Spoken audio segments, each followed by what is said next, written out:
These trees release hydrocarbons into the air. Pollution. Many marshes emit hydrocarbons, enormous amounts, more than the emissions from any activity of man. Airborne dust and dirt is pollution.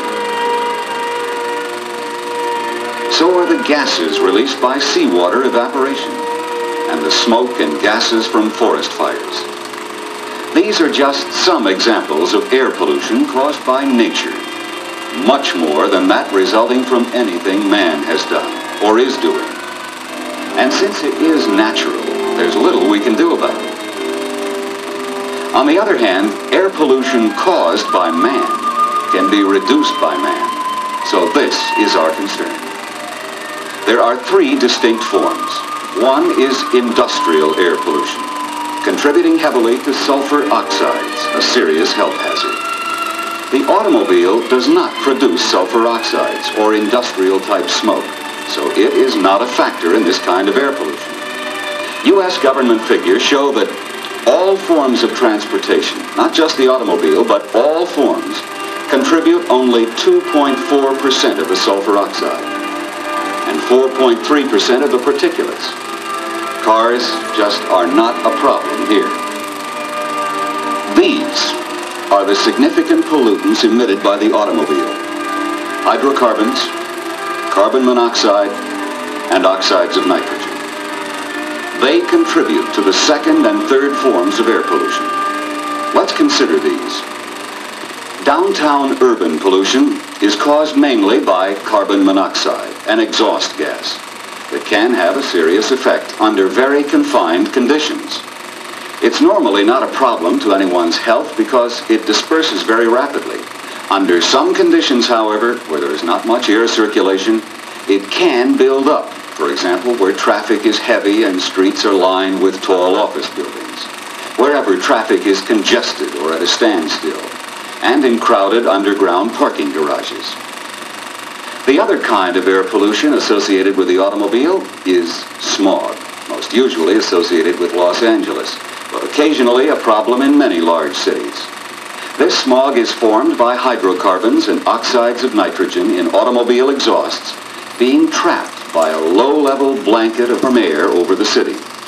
The sun then causes a chemical reaction between the two, and a series of new compounds result that may irritate the human eye and injure sensitive plants. There you have the three forms of air pollution: industrial, downtown urban, and smog. The automobile is not a contributing factor in industrial pollution, the most widespread and potentially harmful form, but is a factor in the other two forms of air pollution. These are the two areas that can be greatly improved by reducing automobile emissions, and they have been improved. Comparing our present models with the uncontrolled car of 1960, we have reduced hydrocarbon emissions by 80%, carbon monoxide by 65%. In more recent years, oxides of nitrogen have been reduced by nearly a third. This is real progress, and U.S. government figures show that the levels of these three pollutants are actually declining nationwide, even though the car population is increasing.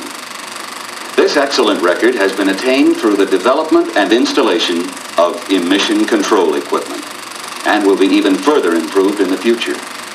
But, and this is most important, the emission control system on a car is fully effective only when it is properly maintained and serviced. This is where you come in two ways. The obvious way is by performing service and repair operations exactly as outlined in the shop manuals. Even slight variations or improper adjustments can nullify the system's effectiveness.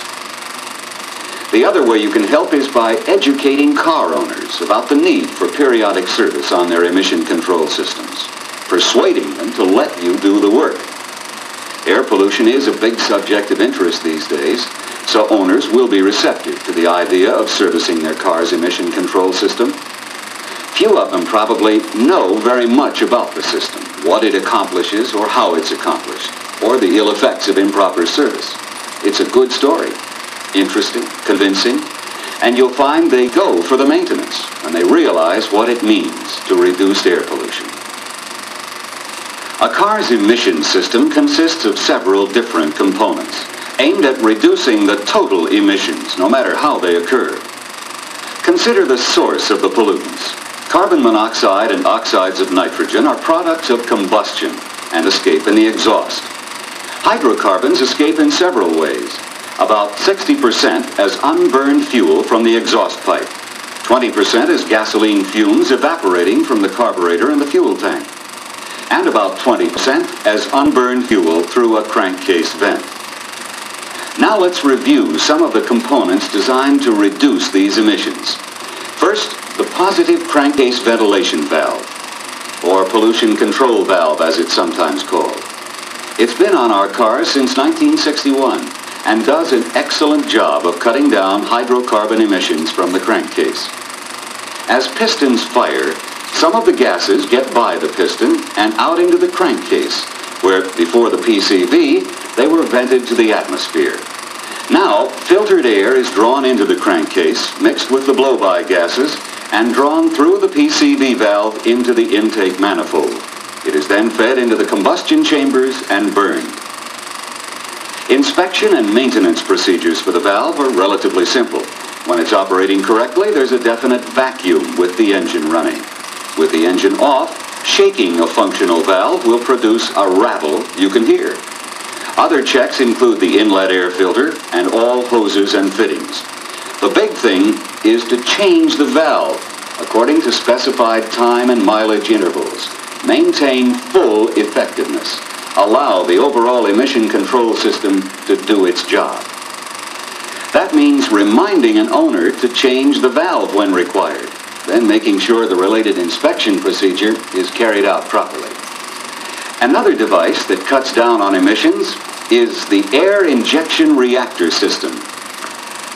First introduced on California vehicles in 1966, and nationwide on 1968 models, and still used on some high-performance engines. Fresh air is drawn into a pump, compressed, then injected through a manifold, hoses, and tubing into the exhaust port area of each cylinder head. This fresh air allows the unburned portion of the exhaust gases to ignite and burn.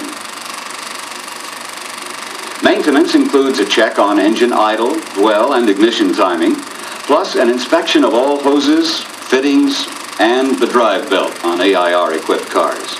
Here again, as with all the emission control components, timing must be in accordance with the specifications.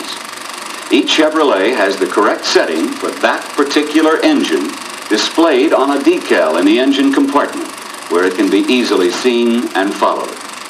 Of course, periodic maintenance, as specified, is the key to an effective system. And the car's owner must be informed of this. If he's interested in cutting down on air pollution, he must do his part. Another emission control component, also introduced in 1968, is the controlled combustion system. The system improves combustion efficiencies in this manner. Warm air from the exhaust manifold heat stove is drawn into the air cleaner, where it mixes with incoming fresh air.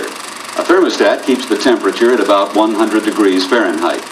The heated air allows the carburetor to use a leaner fuel mixture, thus reducing emissions. Added benefits are improved engine warm-up and less chance of carburetor icing. Air-fuel mixture is extremely important in emission control. You can actually demonstrate this fact. Here's a car tuned properly with this result. Hydrocarbon and carbon monoxide emissions are minimal. Enrich the idle air-fuel ratio by only a small adjustment, and both hydrocarbon and carbon monoxide levels increase significantly. Follow the specified settings, no problem.